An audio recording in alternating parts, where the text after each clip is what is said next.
brought to you by Palvi Agrico. आता शेतीसाठी जे काही लागणार ते घरपोच मिळणार, तेही मोबाईलच्या एका क्लिकवर. महापालिकांच्या निवडणुका लागल्यानंतर सगळ्यात जास्त जर चर्चा रंगली असेल तर ती आहे अर्थातच मुंबई महानगरपालिकेची. कारण इकडे ठाकरे बंधूंनी साधारण 20 वर्षांनंतर युती केली आहे. पण त्यांनी केलेल्या या युतीचा खरंच त्यांना फायदा होणार आहे का? मराठी मतं त्यांच्या बाजूने झुकणार आहेत का?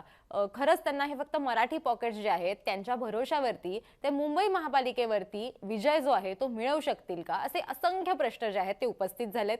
आणि या सगळ्या प्रश्नांना उत्तर देण्यासाठी सी वोटरनी एक पोल जो आहे तो केलेला आहे. मुंबईच्या लोकांना काय वाटतं, अर्थात याच्यामध्ये त्यांनी वेगवेगळे क्रायटेरियाज घेऊन हा पोल केलेला आहे.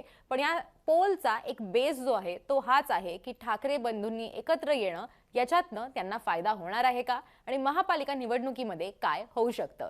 तर आपण त्या पोलमधली काही आकडेवारी आहे ती आकडेवारी समजून घेणार आहोत. जे प्रश्न विचारण्यात आलेले होते लोकांना त्यातले काही प्रश्नही बघणार आहोत आणि समजून घेणार आहोत की या पोलमध्ये नेमका काय कन्क्लुजन जे आहे ते निघालेलं आहे. की ठाकरेंचे उत्तराधिकारी नक्की कोण आहेत, म्हणजे ठाकरे या नावाचे किंवा या घराण्याचे सक्सेसर जे आहेत राजकारणामध्ये ते नक्की कोण आहेत असा प्रश्न विचारण्यात आलेला होता.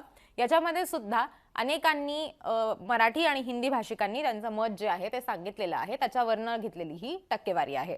आता याच्यामध्ये मराठी भाषिक जे आहेत ते काय म्हणतात, तर त्याच्यात पर्याय कुठले होते की उद्धव ठाकरे, एकनाथ शिंदे, राज ठाकरे, कोणीच नाही, ब्रँड संपलाय किंवा सांगता येत नाही असे पर्याय लोकांना देण्यात आलेले होते.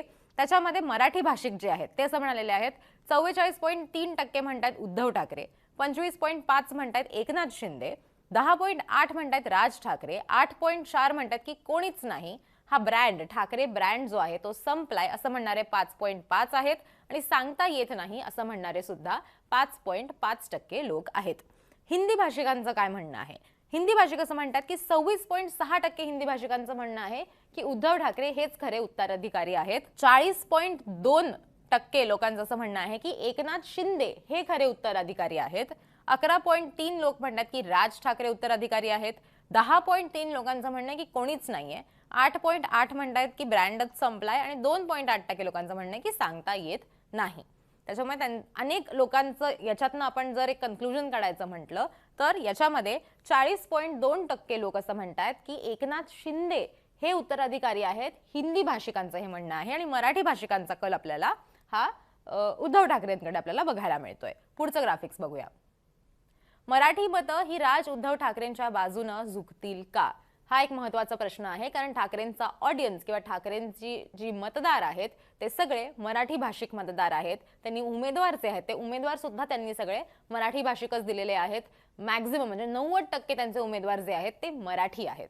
सो मतदार आणि उमेदवार या दोन्ही गोष्टी मराठी आहेत आणि आम्ही मराठीसाठीच एकत्र आलेलो आहोत हे सुद्धा त्यांनी म्हटलेलं आहे. राज ठाकरेंनी मुंबईत जी महाचावडी झाली त्याच्यामध्ये सुद्धा ते असं म्हणालेले आहेत की जर मी 20 वर्षांचं मतभेद किंवा भांडण किंवा तुम्हाला त्याला जे काही म्हणायचे ते म्हणा, पण ते जर मी सोडून मराठी या फक्त एका गोष्टीसाठी जर आम्ही दोघं एकत्र आलो असू तर माझी मराठी बद्दलची तीव्रता किती आहे हे तुम्हाला कळलेलं असेल. सो त्या अनुषंगाने हा प्रश्न आहे की मराठी मतं ही राज आणि उद्धव ठाकरे यांच्याकडे झुकतील का. तर आता याच्यातही मराठी आणि हिंदी असे भाषिक लोकांना विचारण्यात आलेलं होतं. तर मराठी भाषिक लोक काय म्हणालेत, 54.8% लोक असं म्हणतात की हो, 8.3% म्हणतात की कदाचित हो मराठी मतं त्यांच्याकडे झुकतील, 12.8% म्हणतात की नाही झुकणार, 12.7% लोक म्हणतात की नक्कीच नाही झुकणार आणि 11.3 लोक म्हणतात की सांगता येत नाही. त्याच्यामुळे होचा आकडा हा सगळ्यात जास्त आपल्याला इथे मराठी भाषिकांकडनं